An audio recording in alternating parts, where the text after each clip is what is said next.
14 sources. Will money solve my problems? Huh? Will money solve everyone's problems? No. Okay. What? The only thing money will do, it'll allow you either to dig a deeper hole that you're already in, or somehow catapult you out of the hole. Okay, out of the hole. And and most of the kids that do it are able to get out of the hole. How? But part of the reason that they're in a hole is, show me your friends, I'll show you your future, your family. When you're raised, the first 7 or 8 years of life is when self-esteem is built. Who you're around the first 7 or 8 years, mom, maybe a dad if he's not working or not traveling, older sibling, a grandparent, right? Yeah.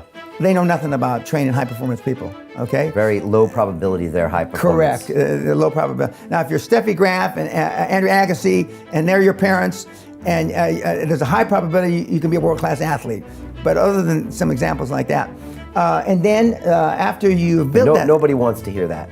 No, I know that. Like you told the whole premiere of the $50 billion man that your parents fucked you up, and that's the reason why you're all low performance. You should have, drained down your mama's leg instead, but nobody wants to hear that. No, I know they don't. Doesn't make it not true.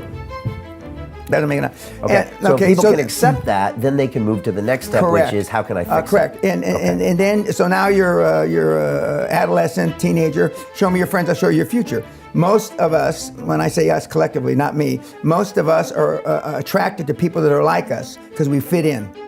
We don't want to be a sore thumb, either on the upside or the downside. I've seen kids, not looking back in hindsight, that were high performance, but wanted to hang out like with the hoods. Right. Or the greasers, they used to call them, I think. And this guy's got 170 IQ, ultimately went to Stanford or MIT, and he's hanging around. They used to comb their hair in ducktails back in my day. I don't even know exactly what that means, but the hair comes down anyway.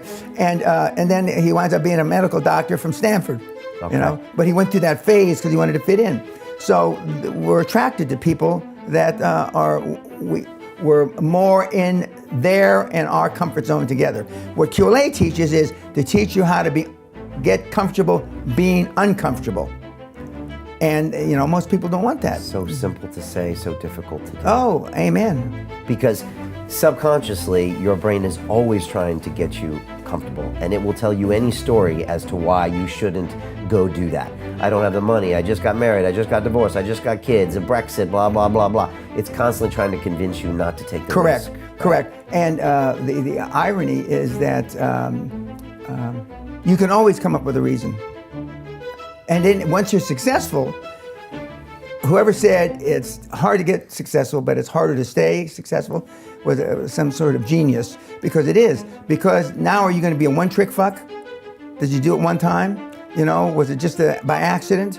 So I'll sit on my assets, and I'll covet my assets, and I'll do everything humanly possible to play not to lose instead of playing to win. And you see that all the time. People come to your seminar, I want to be billionaire. And then they make 10, 20 million bucks. I never hear from them again. Why? Never hear from them again. Because they'd rather just sit back. I mean, and I don't know how $20 million or 20 million pounds can change anybody's life, but it does. I had a guy make 4 or 5 million pounds. I didn't hear from him from 2004 or 5.